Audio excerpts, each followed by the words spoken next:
Hadirin jamaah salat Isya dan Tarawih yang Allah muliakan, mari kita senantiasa untuk meluruskan niat kita, niatkan untuk thalabul ilmi, mencari ilmu, niatkan juga untuk iktikaf di dalam masjid, dan niatkan juga untuk silaturahim.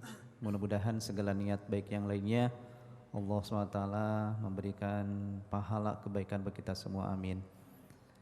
InsyaAllah judul kali ini adalah berkaitan tentang hijrah bukan hidayah ya. Hijrah, apa itu hijrah, kemudian juga hakikat hijrah, makna hijrah, apakah sama hijrah yang dulu dengan yang sekarang.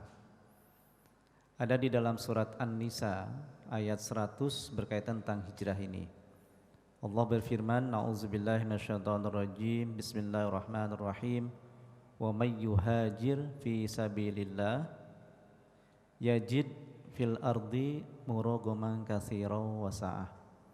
Barang siapa yang hijrah di jalan Allah, maka akan mendapatkan di muka bumi ini tempat yang luas dan rizki yang luas. Nah, ini berkaitan orang yang berhijrah di jalan Allah SWT. Gak usah khawatir, nanti akan ada tempat yang luas dan juga ada rizkinya. Ya, seperti hanya di sini banyak orang yang bukan orang Bontang ya. Nah, itu hijrah Pak. Dari Jawa ke sini, dari Sunda ke sini, macam-macam Pak. Nah, itu surat An-Nisa ayat 100. Kemudian juga ada di dalam hadis Rasul menyampaikan, innamal a'malu binniyat wa innama likulli imri'in ma nawa. Faman kanat hijratuhu ilallahi wa rasulihi fa hijratu ilallahi wa rasulihi, dan seterusnya. Sesungguhnya amal perbuatan itu tergantung niat. Jadi orang itu akan dinilai dengan niatnya masing-masing. Kalau dia hijrahnya karena Allah dan Rasulnya, maka mendapatkan ya pahala dari Allah dan Rasulnya. Tapi yuhajir, kalaupun hijrahnya dia itu karena imro'ah, perempuan yang kihuha untuk dinikahi, maka dapat perempuan tersebut. Hadis ini ada asbabul wurud namanya, asbabul wurud. Ketika itu masa hijrah dari Mekah ke Madinah, ada seorang pria laki-laki, dia hijriahnya itu tidak lain adalah ingin menggapai seorang wanita. Karena wanita tersebut hijrah dari Mekah ke Madinah. Ini kan wanita yang didambakan saya katanya. Hijrah nih, yang tadinya di Mekah pindah nih ke Madinah. Akhirnya dia tujuan hijrahnya itu karena perempuan tadi. Maka disebut dengan muhajir ummu Qais. Muhajir ummu Qais. Maka terkenal di sini innama amalu bin niat. Jadi ini pun penting bagi kita semua dalam menjalankan amal ibadah kita apapun, itu harus diluruskan niatnya. Jangan sampai kita menghabiskan tukir gaya, waktu, pikiran, tenaga, biaya, tapi niatnya nggak lurus begitu. Jadi niatnya itu ya karena Allah, maka waktunya tukir ya, pikiran, gaya, tenaga, biaya akan jadi ibadah gitu. Nah, kemudian dalam hadis dalam Al-Qur'an pun dijelaskan di sini, kalau seseorang berhijrah di jalan Allah, enggak usah khawatir. Di situ akan ada tempat di bumi ini yang luas dan akan ada rizkinya. Di mana saja Allah akan memberikan rizki, enggak usah khawatir. Kenapa? Karena rizki itu sudah Allah tetapkan ketika kita usia 4 bulan dalam kandungan. Gak usah dicari rizki itu, tapi dijemput Pak, dijemput. Apa bedanya dicari dengan dijemput? Kalau dicari belum tentu ada, kalau dijemput pasti ada. Yang perlu kita cari bukan rizkinya, tapi barokahnya, fadilahnya. Wabtagu min fadillah. Carilah karunia Allah, bukan mencari rizkinya. Nah, kita lihat dalam sejarah umat Islam awal-awal ketika itu Rasulullah memerintahkan sahabat hijrah ke Habasyah. Kemudian di Habasyah nggak berhasil, nggak apa-apa, nggak jadi masalah. Kemudian juga Rasul ketika itu hijrah ke Taif, itu pun nggak berhasil di Taif, bahkan diusir, dilemparin batu begitu. Maka selanjutnya Rasul hijrah ke Madinah. Jadi nggak apa-apa kalau seandainya seseorang misalkan hijrah dari suatu tempat ke tempat yang lain nggak berhasil, cari aja tempat yang lain Pak. kemudian pindah lagi ke tempat yang lain, boleh jadi nggak berhasil, pindah aja lagi. Karena Rasul pun mengajarkan demikian. Yang penting mah hijrah aja, ada pergerakan. Karena Allah pun di dalam Al-Quran pun menjelaskan, wa qul i'malu fasayarallahu amalakum wa rasuluhu wal mu'minun. Dan katakanlah, i'malu, berusahalah, bekerjalah, beramallah. Jadi ikhtiar di sini. Fasayarallahu amalakum, maka Allah akan melihat amalmu, melihat ikhtiarmu, pekerjaanmu. Dan tidak hanya Allah, Rasulnya dan juga orang beriman. Jadi kewajiban kita itu hanya ikhtiar. Hasil itu urusannya Allah, bukan urusan kita. Kita lihat ketika ikhtiarnya Siti Hajar. Siti Hajar ketika itu ada Ismail kecil ya, karena kelaparan kehausan, kemudian dari Sofa ke Marwa, bolak-balik nyari air. Sofa ke Marwa, Marwa Sofa, 400 meter satu kali balikan. Berarti 7 balikan berapa? 3,4 ya. Bolak-balik tuh, Sofa Marwa. Dan airnya adanya di mana, Pak? Di Sofa Marwa atau tempat yang lain? Tempat yang lain, yaitu di pelataran tawaf. Jadi antara ikhtiar dengan hasil belum tentu sama. Yang penting kewajiban kita adalah ikhtiarnya. Ikhtiar. Misalkan Bapak usahanya, misalkan kuliahnya itu ya jurusan kedokteran. Sudah nikah malah jadi jualan galon misalkan, ataupun gas, ya nggak jadi masalah. Yang penting Allah melihat ikhtiar kita. Seperti Siti Hajar bolak-balik di situ, Sofa Marwa, keluar airnya bukan di situ, di tempat yang lain. Jadi nggak nyambung antara ikhtiar dengan hasil. Nah, ini tidak sedikit yang demikian. Banyak yang kuliahnya di umum, sekarang banyak jadi ustadz, jadi kiai, ya, macam-macam tuh.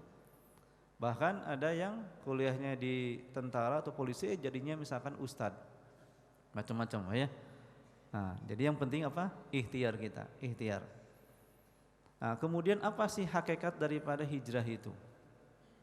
Hakikat daripada hijrah adalah kita ini bergerak, berpindah dari satu titik ke titik yang lain. Harus ada pergerakan. Salat saja ada gerakan, Pak. Dari berdiri ke ruku, kemudian itidal, kemudian ke sujud. Itu kan pergerakan, Pak. Pergerakan. Manusia itu harus bergerak, nggak boleh diem. Tapi geraknya kita pun, ya, ikhtiar kita tuh nggak usah kita khawatirkan. Sebetulnya ikhtiar kita itu santainya lebih banyak daripada istilahnya sibuknya. Lihat dalam sa'i tadi ya, pelajaran sa'i. Lari kecilnya itu hanya sebentar, Sofa ke Marwa itu. Lebih banyak santainya jalan lagi. Ada lampu hijau ya. Lari kecil, Robbik fir warham wa taqarrub itu kan larinya sebentar saja. Yang lainnya jalan santai lagi, terus begitu. Nah, kita pun demikian.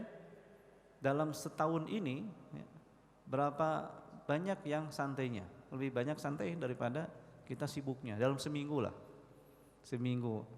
Kalau misalkan kita potong 2 hari, Sabtu Minggu istirahat, hari biasanya berapa jam kerjanya? Kerjanya pun kadang-kadang nggak terlalu repot, nah, biasanya akhir dan sebagainya, kayak gitu aja. Ya, jadi hanya sebentar saja kesibukan kita, lebih banyak santai. Nah, tapi yang penting adalah ikhtiarnya aja kita lakukan, karena Allah akan melihat ikhtiar kita, kesungguhan kita. Manjada wajada, di mana ada kemauan di situ ada jalan. Idza shadaqal azmu wa duhas sabil. Di mana ada kemauan di situ ada jalan ya. Jadi di situ kita melakukan ataupun kemauannya gigih, ada aja jalannya apapun. Nah, sehingga dalam hijrah ini kita perlu pertama niat yang lurus karena Allah. Yang keduanya adalah menyempurnakan ikhtiar kita, baik ikhtiar lahir ataupun ikhtiar batin. Yang ketiganya tawakal kepada Allah. Hanya 3 saja. Niatnya yang lurus, jangan sampai salah. Misalkan mau hijrah, habis pensiun tidak dibontang, niatnya lurus saja. Yang keduanya adalah sempurnakan ikhtiar. Sempurnakan ikhtiarnya, lahir dan batinnya. Di antaranya apa? Dalam hadis itu auqamaqal ma khaba man istakhara wa ma nadima man istasyara. Tidak akan tertipu orang yang istikharah, tidak akan merugi orang yang musyawarah. Hablum minallahnya jalan, hablum minannasnya jalan. Hablum minallah kita lakukan dengan istikharah, tidak akan tertipu karena Allah yang menentukan, yang memberikan petunjuk. Hablum minannasnya kita musyawarah dengan istri, dengan anak, dengan keluarga. Kalau sepakat nggak akan ada yang menyalahkan karena semuanya musyawarah bareng, tidak memutuskan pendapat sendiri begitu. Itu udah ajaran dari Nabi besar Muhammad SAW. Lakukan istikharah dan musyawarah. Yang ketiganya adalah tawakal kepada Allah. Tidak boleh mengandalkan kemampuan diri, kemampuan orang lain, kemampuan siapapun atau apapun. Kalau kita mengandalkan kemampuan diri, banyak kecewanya. Mengandalkan orang lain, apalagi udah diandelin, ternyata dia ngebelot. Ya seperti hanya kisahnya perang Uhud ya. Ketika itu Rasulullah ngajak pasukan Uhud, ada yang membelot kan, orang-orang kafir Quraisy, orang-orang Yahudi membelot, nggak jadi perang, ya, belok arah. Nah ini kalau mengharapkan yang demikian akan sakit hati. Nah jadi kita pun nggak boleh mengandalkan siapapun ataupun apapun, termasuk fisik kita nggak boleh kita andalkan. Kita mengandalkan hanya Allah Subhanahu Wa Taala, yaitu tawakal, bersandar hanya kepada Allah. Lau annakum tatawakkaluna haqqa tawakkulihi la razaqakum kama yarzuqut thair taghdu khimasan wa taruhu bitonan. Jikalau kamu sekalian benar-benar bertawakal kepada Allah, maka Allah akan berikan rezeki yang tidak disangka-sangka. Bagaikan burung berangkat pagi hari dalam keadaan perutnya kosong, pulang perutnya kenyang. Itu burung yang gak punya akal.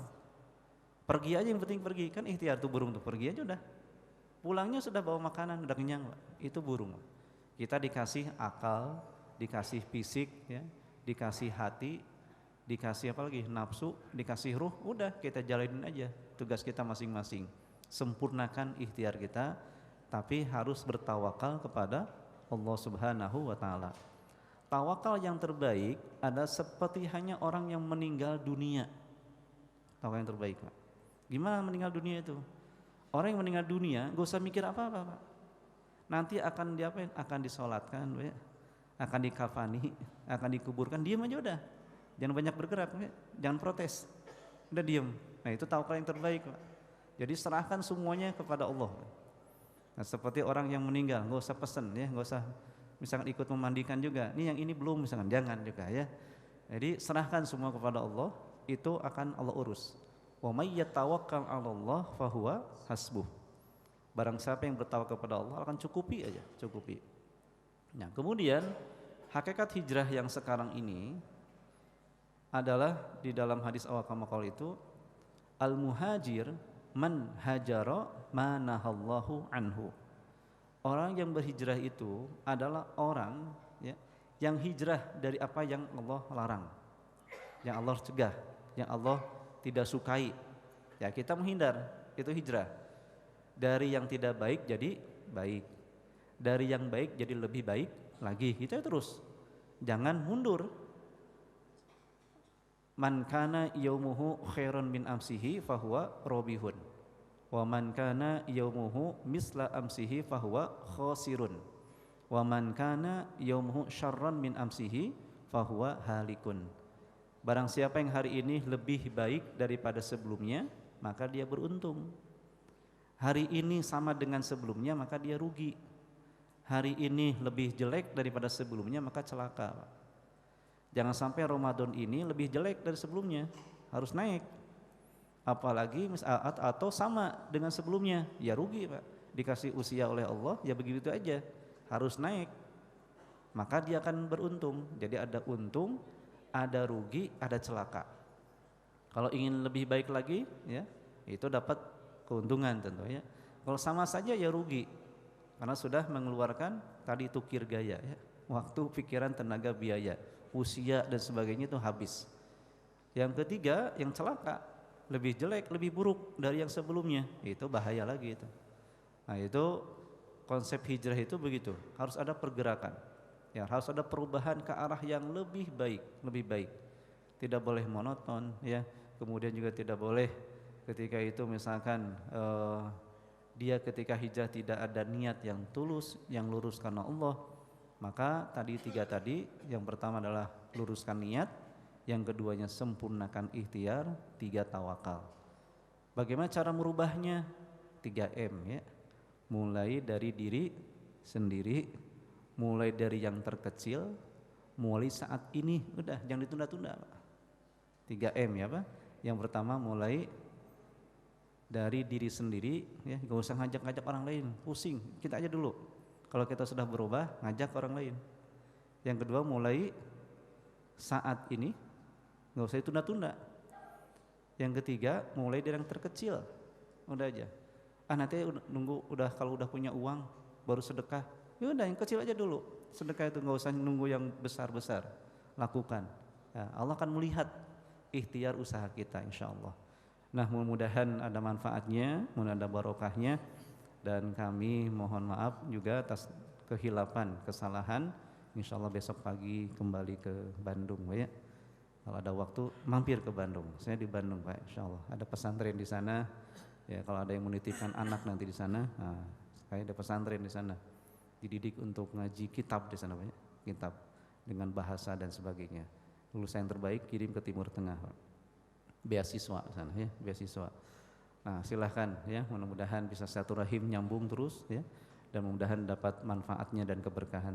Terima kasih. Assalamualaikum warahmatullahi wabarakatuh.